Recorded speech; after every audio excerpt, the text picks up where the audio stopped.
বাঙালিরা মাছে ভাতে এক হলেও শাক তো থাকবে, আর তার মধ্যে মাছ থাকবে না এ তো হতেই পারে না।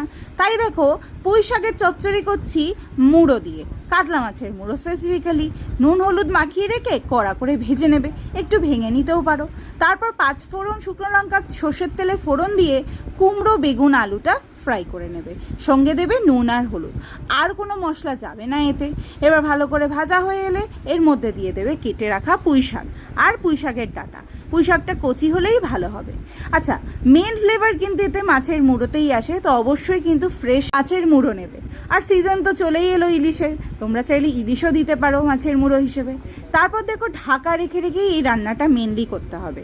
গরম জল একটু দিয়ে তারপর এখানে মাছের মুড়োটা অ্যাড করে দেবে, একটু নুনটা অ্যাডজাস্ট করবে এবং নেড়াচেড়ে করে নেবে আর ঢাকা দিয়ে দেবে। সি মাছের রান্নাটা করলেই ভালো। তারপর সমস্ত সবজি গলে গেলে গরম ভাতের সাথে সার্ভ করো।